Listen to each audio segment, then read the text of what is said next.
14절에서 21절 말씀입니다. 여호수아 24장 14절에서 21절 말씀을 저와 한 절씩 교독하시겠습니다.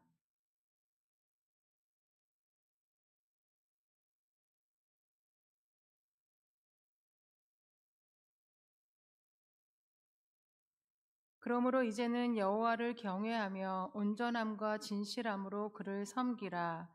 너희의 조상들이 강 저쪽과 애굽에서 섬기던 신들을 치워버리고 여호와만 섬기라.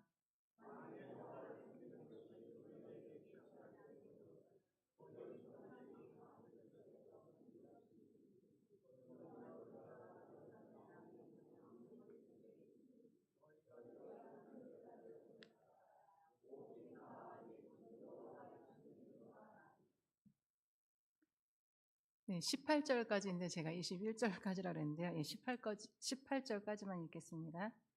백성이 대답하여 이르되 우리가 결단코 여호와를 버리고 다른 신들을 섬기기를 하지 아니하오리니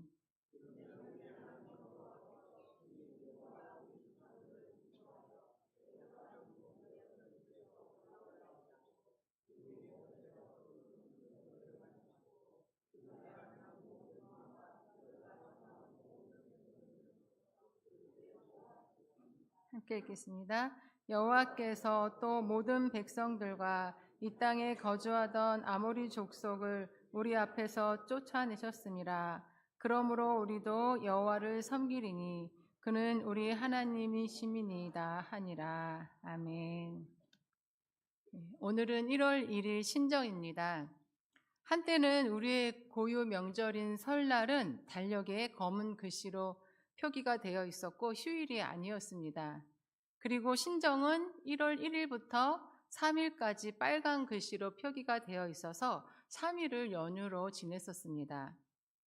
그 이유는 1910년 일제강점기에 일본이 민족문화 말살 정책을 실시하면서 조선 고유의 세시풍속을 억압하기 시작을 했는데 특히 조선인들이 세는 음력 설은 낡고 오래된 풍습이라고 하며 없애야 한다고 하면서 구정이라고 불렀고 또 양력 새해의 첫날을 신정으로 칭하면서 신정을 지키도록 강요했기 때문입니다.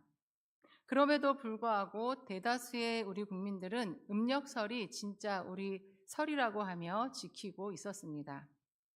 해방 후 1948년 정부 수립이 된 이후에도 설에 대해 정리가 되지 않아 음력설과 양력설이 공존하면서 이중으로 지키는 혼란이 계속되었습니다. 이때 생겨난 말이 이중과세입니다. 세금을 이중으로 낸다는 그러한 말이 아니고 이중과세는 두이, 무거울 중, 지날과 해, 세자를 써서 설을 2번 지낸다라는 뜻입니다. 제가 어렸을 때도 신정 때에는 달력에 공휴일로 되어 있었는데 정작 우리 설에는 공휴일이 아니어서 아이들은 방학이라 쉬지만 어른들은 일을 나가셨던 기억이 있습니다. 그러다가 1985년 음력설이 민속의 날이라는 이름으로 하루가 공휴일로 지정이 되었고 1989년에는 공휴일에 관한 규정을 개정하여 음력설을 본래의 이름으로 설날로 지정하고 전후 하루씩을 포함한 3일을 공휴일로 정하게 되었습니다. 그때부터 전통 명절 설날은 구정으로 불리면서 더 씌워져 있었던 부정적인 이미지를 벗게 되었습니다. 그리고 신정은 1989년까지 1월 1일부터 3일을 공휴일로 지냈는데 1990년에는 1월 2일까지 그리고 1999년에는 1월 1일만 공휴일로 정해서 하루만 쉬게 되었습니다. 이렇게 해서 우리 고유의 명절인 설날은 계속 전통 명절로 지내게 되었고 신정은 명절로 지키지 않고 설날과는 달리 새로운 시작과 희망을 상징하는 날로서 지난해를 보내고 새해를 맞이하는 새해 첫날의 의미가 강해졌습니다. 그래서 1월 1일 새해 첫날인 신정은 지난 한 해를 돌아보며 새해를 계획하고 다짐하는 시간으로 보내는 것이 의미 있다고 볼 수가 있겠습니다. 오늘이 바로 2025년 새해 첫날 신정입니다.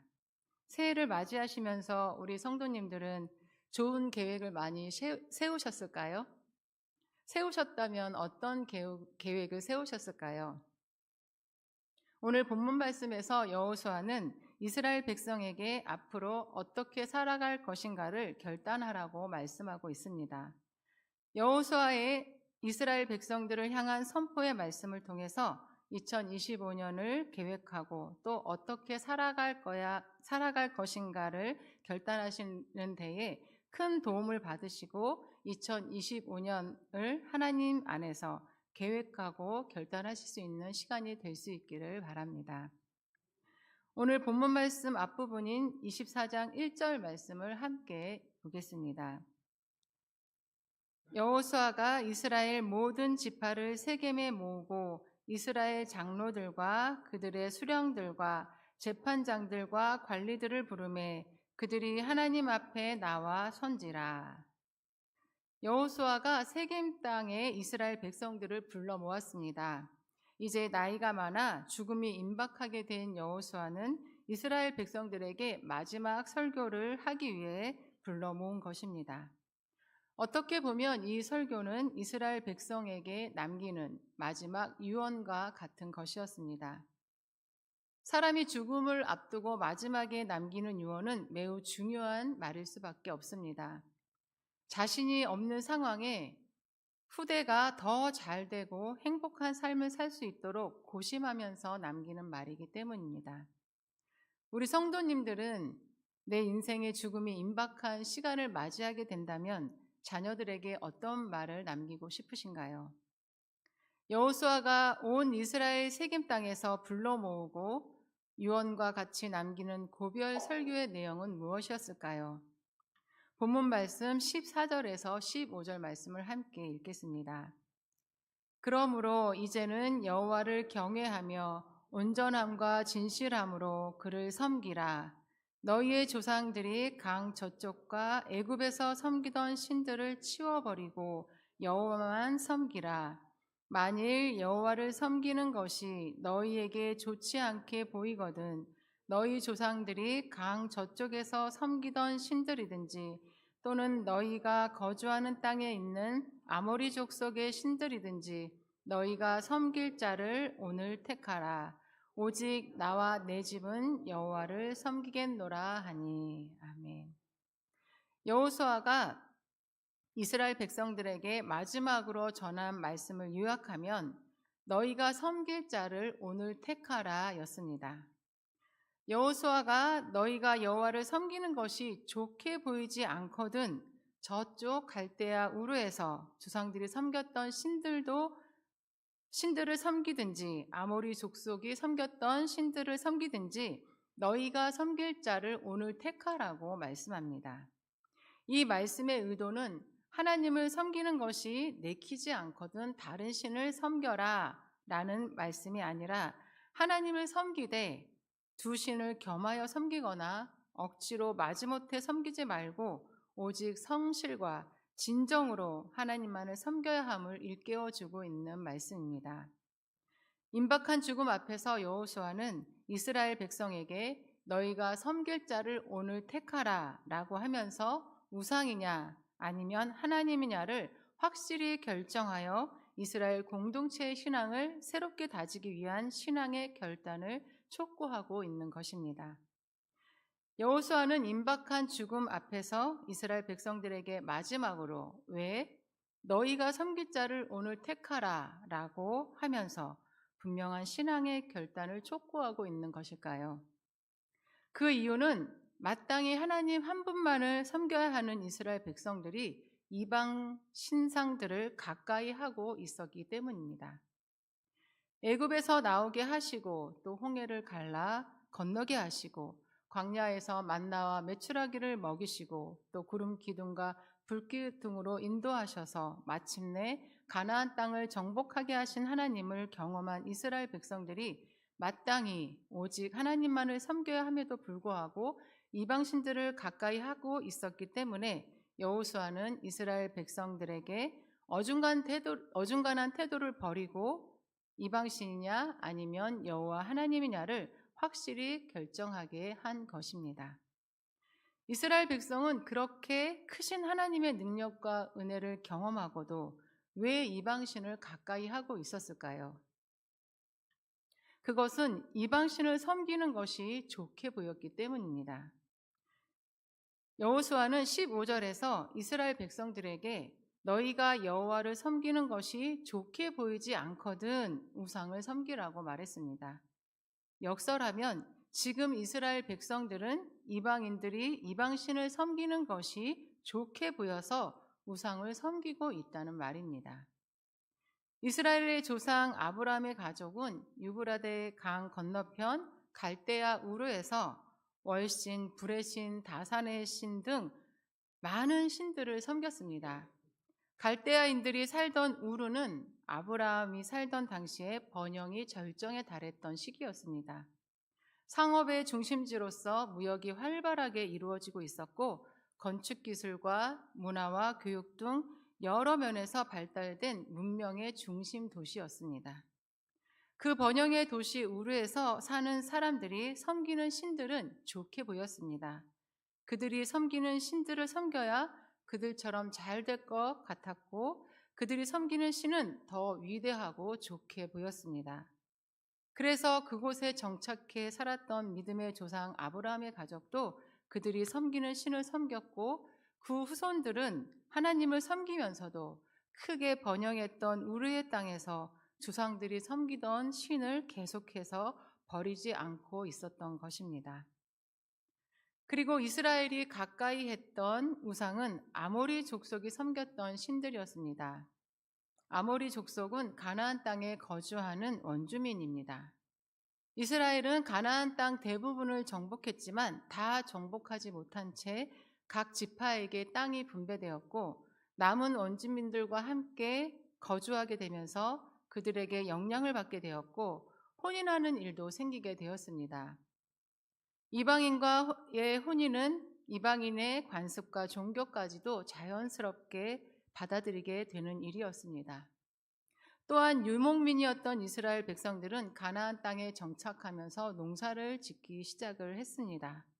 그러면서 원주민들에게 농사 짓는 법을 배우게 되었는데 그들이 농사 지을 때 풍요와 날씨를 주관하는 바알, 아세라, 아스다롯과 같은 신에게 빌고 또 그렇게 함으로 그의 풍성한 농작물을 수확하는 것을 보면서 이스라엘 백성들도 가나안 족속들이 농사를 위해 섬기는 가나안의 신들을 자연스럽게 가까이 하게 되었습니다. 이스라엘 백성들의 이야기가 완전 다른 세상의 이야기 같아 보이지만 우리의 신앙생활 속에서도 미처 생각하지 못한 부분에 들어와 있는 그러한 우상들이 많이 있습니다. 왜냐하면 우리의 조상들이 수많은 미신을 전수해 주었기 때문입니다. 이사할 때 생각보다 많은 기독교인들이 손 얹는 날을 찾습니다. 기왕이면 손 얹는 날에 이사 가는 것이 좋다고 말을 합니다. 이사 갈 때 짐이 들어오기 전에 미리 소금을 뿌려서 부정한 기운을 없애고 재물운을 높이는 그러한 일도 한다고 합니다. 또 기독교인이지만 새해가 되면 1년 운세를 보기도 하고 힘들 때 점을 보기도 하고 회사나 자영업 점포가 새로 개업을 했거나 또 사업장을 새로 옮겨서 문을 열었을 때에 사업의 번창을 위해 돼지 머리를 놓고 고사를 지내기도 합니다.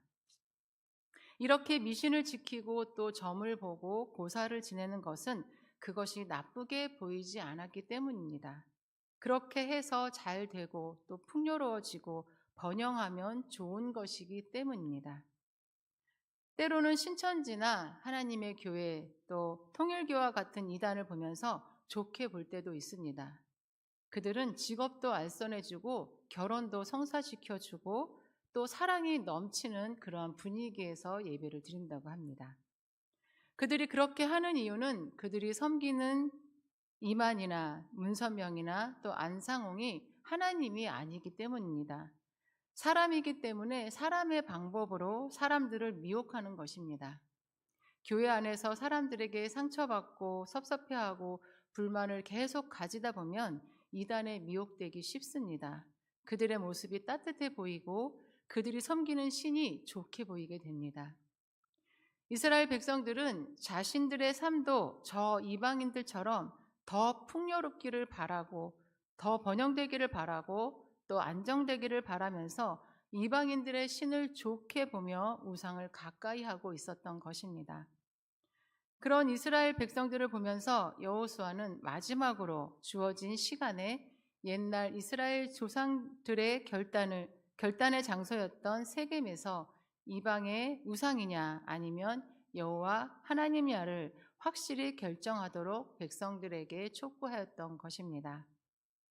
우상을 섬긴다는 것은 하나님을 부정한다는 것과 같고, 하나님을 섬긴다는 것은 모든 우상을 배격하는 것과 같습니다. 하나님을 섬기면서도 우상을 섬길 수는 없습니다. 우상을 가까이 하고 있다는 것은 이미 하나님에 대한 불신을 가지고 있는 것이고 결국 하나님을 잊어버리게 되는 것입니다. 여호수아는 이스라엘 백성들이 하나님께로 돌아오기를 간절히 바라면서 자신과 자신의 집은 오직 여호와를 섬기겠다고 먼저 확고한 다짐을 보여주며 백성들도 하나님만을 섬기겠다는 신앙적 결단을 하도록 말씀으로 선포하고 있습니다. 이렇게 간절한 마음으로 여호수아가 마지막으로 전한 설교를 통하여 이스라엘 백성들은 16절 말씀에서 결탄코 여호와를 버리고 다른 신들을 섬기지 않겠다고 결단을 합니다. 여호수아의 설교를 들은 이스라엘 백성들은 어떻게 이런 결단을 내리게 되었을까요?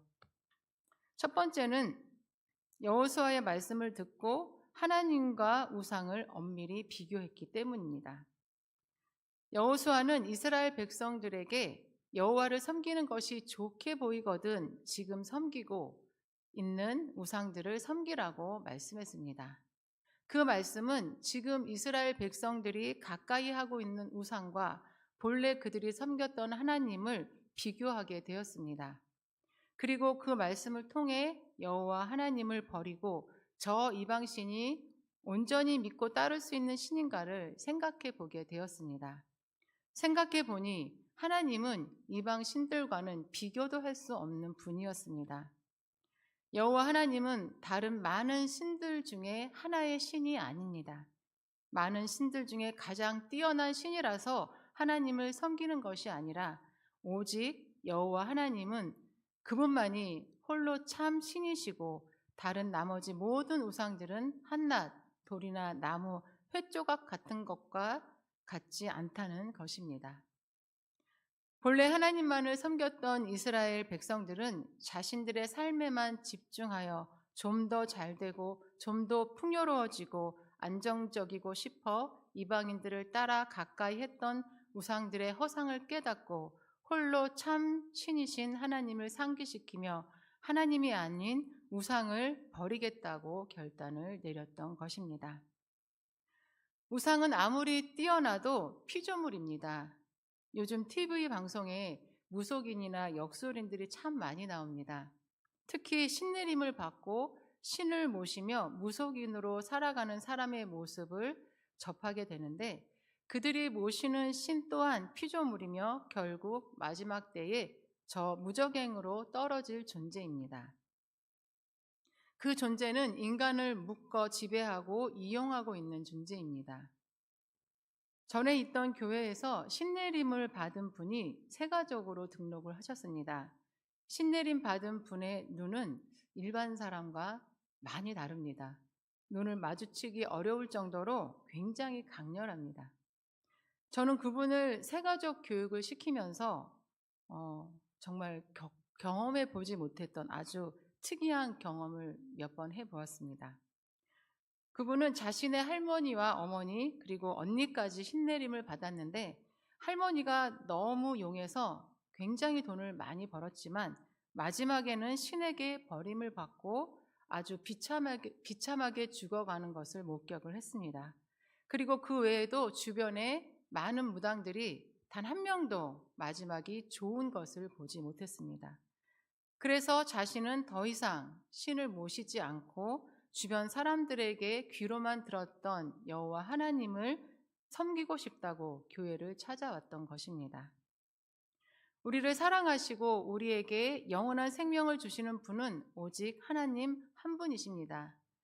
잠깐의 풍요와 번영과 안정을 쫓으며 우상을 가까이 하는 실수를 범하지 않고 홀로 참 신이신 하나님만을 섬기시는 저와 여러분이 되시기를 바랍니다. 두 번째는 하나님의 은혜를 상기했기 때문에 이스라엘 백성들은 그렇게 하나님만을 섬기겠다고 결단을 할 수 있었습니다. 17절에서 18절 말씀을 함께 읽겠습니다. 이는 우리 하나님 여호와께서 친히 우리와 우리 조상들을 인도하여 애굽 땅 종 되었던 집에서 올라오게 하시고 우리 목전에서 그 큰 이적들을 행하시고 우리가 행한 모든 길과 우리가 지나온 모든 백성들 중에서 우리를 보호하셨음이며 여호와께서 모든 백성들과 이 땅에 거주하던 아모리 족속을 우리 앞에서 쫓아내셨음이라. 우리도 여호와를 섬기리니 그는 우리 하나님이심이니이다 하니라. 아멘.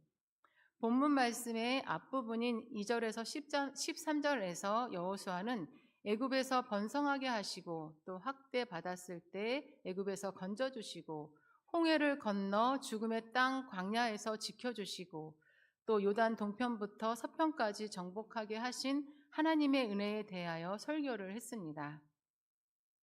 이스라엘 백성들은 그 말씀을 듣고 하나님의 은혜를 상기했습니다. 그리고 자신들을 위해 행하신 모든 역사를 직접 눈으로 목격하고 체험한 이스라엘 백성들은 여호와 하나님께서 친히 자신들과 자신들의 조상들을 인도하시고 보호해 주셨으며 승리를 가져다 주셨다는 것을 고백했습니다. 은혜를 떠올리니 하나님만을 섬기겠다고 결단하는 것은 어렵지 않았습니다. 머뭇거리지 않고 여호수아의 너희가 섬길 자를 오늘 택하라 라는 말씀이 떨어지자마자 그는 우리 하나님이시니 우리도 여호와를 섬기겠다라고 결단을 내렸습니다. 2025년 새해 첫날 오늘 여호수아의 말씀을 통해 하나님은 우리에게도 결단을 촉구하고 계십니다. 이 말씀 앞에 우리는 먼저 우리가 세상의 풍요와 번영과 안정을 쫓으며 그것을 이루기 위해 좋게 보이는 것을 하나님과 겸하여 섬기지는 않았나 돌아보아야 합니다. 두 번째는 하나님만을 섬기고 하나님의 말씀대로 사는 것을 좋게 보지 않았나 돌아보아야 합니다.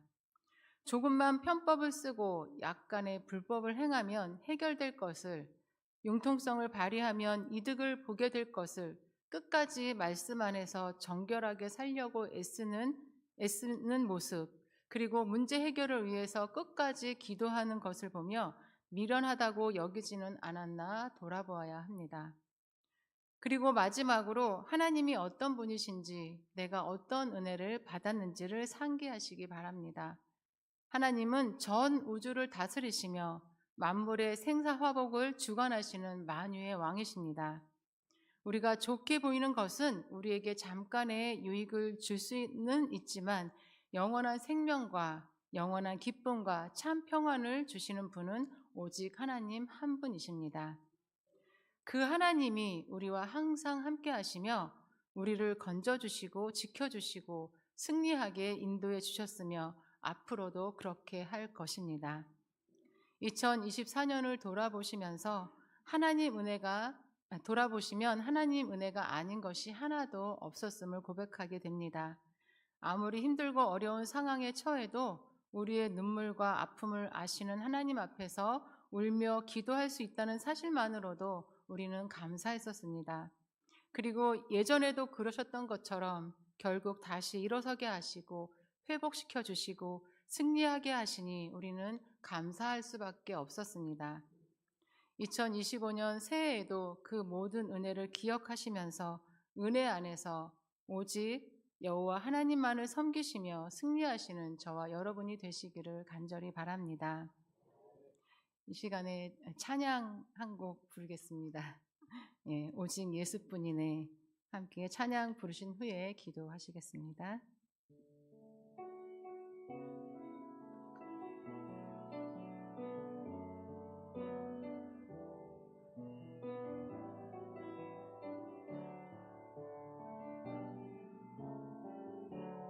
은혜 아니면 살아갈 수가 없네. 호흡마저도 다 주의 것이니 세상 평안과 위로 내게 없어도 예수, 오직 예수뿐이네. 크신 계획 다 볼 수도 없고 작은 고난에 지쳐도 주께 묶인 나의 모든 삶 버티고 견디게 하시네. 은혜 아니면 살아갈 수가 없네. 나의 모든 것 다 주께 맡기니 참된 평안과 위로 내게 주신 주 예수, 오직 예수뿐이네. 크신 계획, 크신 계획 다 볼 수도 없고 작은 고난에 지쳐도 주께 묶인 나의 모든 삶 버티고 견디게 하시네. 은혜 아니면 살아갈 수가 없네. 나의 모든 것 다 주께 맡기니 참된 평안과 위로 내게 주신 주 예수, 오직 예수뿐이네.